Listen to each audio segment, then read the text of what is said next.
நான் வழக்கறிஞர் ரஹமத்துல்லா பேசுகிறேன். இஸ்லாமிக் ஃபெடரேஷன் ஆஃப் இந்தியா அமைப்பினுடைய தலைமை ஒருங்கிணைப்பாளர் ரஹமத்துல்லா வழக்கறிஞர் பேசுகிறேன்.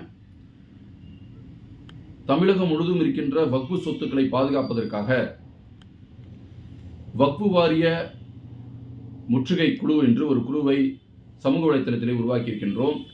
தமிழகம் முழுவதும் இருக்கின்ற வக்ஃபு சொத்துக்களை பாதுகாக்கின்ற தோழர்களை எல்லாம் ஒருங்கிணைக்கின்ற இந்த குழுவிலே அனைவரும் இணைய வேண்டும் என்று கேட்டுக்கொள்கின்றோம்.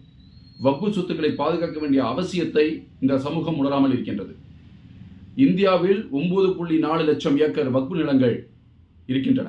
மாற்று மதத்தை சார்ந்தவர்கள் 4 சென்ட் 5 சென்ட் நிலமாக இருந்தாலும் சரி, கிறிஸ்துவர்களும் இந்துக்களும் அவர் கோயில் நிலங்களையும் தேவாலய நிலங்களையும் காம்பவுண்ட் போட்டு மதிச்சுவர்களை கட்டி பாதுகாத்து வருகிறார்கள். ஆனால் நம்முடைய சமூகம், இஸ்லாமிய சமூகம் 9.4 லட்சம் ஏக்கர் வக்ஃபு நிலங்களை அனாதையாக சமூக விரோதிகளுடைய ஆக்கிரமிப்பிலே விட்டு வைத்திருக்கின்றோம். இந்தியாவில் பிச்சைக்காரர்களைப் போல மோசமாக இருக்கின்ற மக்கள் இஸ்லாமிய மக்களாக தான் இருக்கிறார். 50% மேற்பட்ட மக்கள் பிச்சை எடுக்கின்றவர்களாக இருக்கின்றார்கள், ரிக்ஷா ஓட்டுகின்றவர்கள், சாணா கடையை வைத்திருக்கின்றவர்கள், சவரத்தொழில் செய்கின்றவர்களாக இருக்கின்றார்கள்.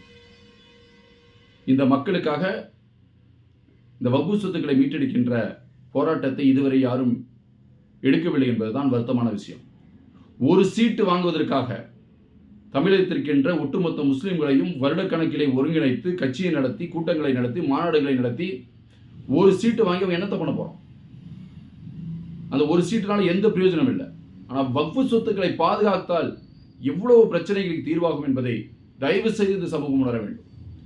பல லட்சம் கோடி மதிப்புள்ள சொத்துக்கள் கண்களுக்கு முன்னால் விரயமாகி கொண்டிருக்கிறது. இதெல்லாம் நம்முடைய உம்மத்து நல்லா இருக்கணும் அப்படின்றதுக்காக, வருங்காலம் நல்லா இருக்க வேண்டும் என்பதற்காக அன்றைய காலகட்டத்தில் மனம் பெருந்தன்மை கொண்ட செல்வந்தர்கள் எல்லாம் நமக்கு வாரி வழங்கி கொண்டு சென்றார்கள். இன்னைக்கு நீங்கள் பாக்கெட்ல இருந்து 5 பைசா கொடுக்க வேண்டாம், யாருக்கும் ஜக்காத் கொடுக்க வேண்டியதில்லை. சும்மா வருஷத்துக்கு ஒரு தடவை 5000 10,000 கொடுத்து கணக்காட்ட வேண்டிய அவசியம் இல்லை. இந்த சொத்துக்களை எல்லாம் பாதுகாத்தால் இஸ்லாமிய மக்கள் பிச்சைக்காரர்களாக யாரும் இருக்க மாட்டாங்க. யாருக்கு நம்ம ஜக்காத் கொடுக்க வேண்டியதில்லை. ஜக்காத்து கொடுக்கறதுக்கு தொலைவணும். அந்த அளவுக்கு ஏதாவது ஒரு கல்வி நிலையங்கள் ஏதாவது ஏற்படுத்தப்பட்டிருக்கா? மருத்துவமனைகள் ஏதாவது இருக்கா?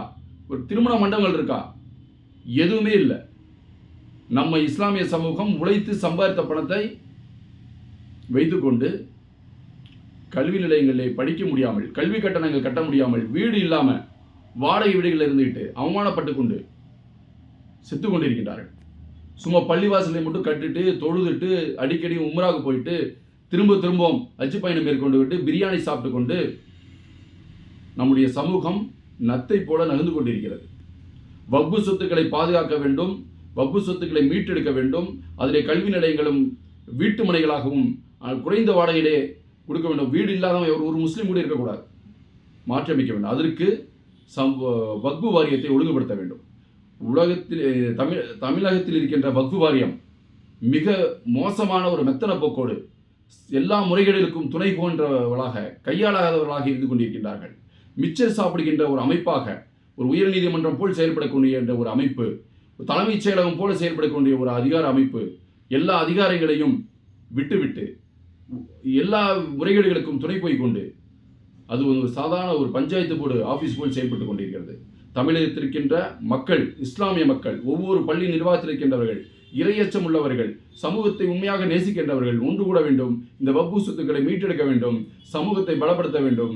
அனைத்து கட்டுமான விஷயங்களையும், கட்டமைப்புகளையும், இஸ்லாமுக்கு தேவையான அத்தனை விஷயங்களையும் இந்த வக்ஃபு சொத்துக்களை மீட்டெடுத்தால் நம்ம செய்துவிட வேண்டும். தமிழகத்தை ஒரு சிங்கப்பூர் போலாக, ஒரு சவுதி அரேபியா போலாக மாற்றி அமைக்கக்கூடிய அளவுக்கு வக்ஃபு சொத்துக்கள் தமிழகத்திலே குவிந்திருக்கின்றது.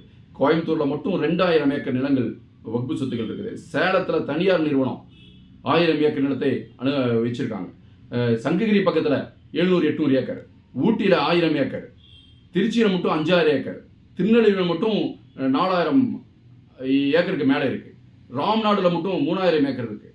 ஆக ஆயிரக்கணக்கான நூற்றுக்கணக்கான ஏக்கர் நிலங்கள் ஆவணங்கள் இருந்தும், இனாம் நிலங்களாக ஆவணங்கள் இருந்தும் அதை மீட்டெடுக்க முடியாமல் இருக்கிறது என்பதுதான் பெரிய கவலையா இருக்கு. அதிகாரத்தை சரியாக பயன்படுத்தாத வக்ஃபு வாரியத்தை ஒழுங்குபடுத்த வேண்டும், வக்ஃபு வாரியத்தை மாற்றியமைக்க வேண்டும். உயர்நீதிமன்றத்தின் கட்டுப்பாட்டிலே வக்ஃபு வாரியம் வர வேண்டும், உயர்நீதிமன்ற கண்காணிப்படை வக்ஃபு வாரியம் செயல்பட வேண்டும். இதில் இரையச்சம் உள்ளவர்கள் வக்ஃபு வாரிய நிர்வாகக்குழு வர வேண்டும் என்பதுதான் எங்களுடைய நோக்கம். பொதுமக்கள் ஆதரவு தர வேண்டும். இஸ்லாமிய மக்கள் ஒருங்கிணைந்து இந்த போராட்ட குழுவிற்கு ஆதரவு கொடுத்து எல்லோரும் இதில் உறுப்பினராக இணைய வேண்டும். விரைவில் இதற்கு ஒரு பெரிய கூட்டத்தை, ஆலோசனை கூட்டத்திலே சென்னையிலேயோ மதுரையிலோ நடத்த திட்டமிட்டிருக்கின்றோம். அனைவரும் இணைந்து ஆதரவு தாருங்கள் என்று கேட்டுக்கொள்கின்றேன். இஸ்லாமிக் ஃபெடரேஷன் சார்பாக வழக்கறிஞர் ரஹமத்துல்லா.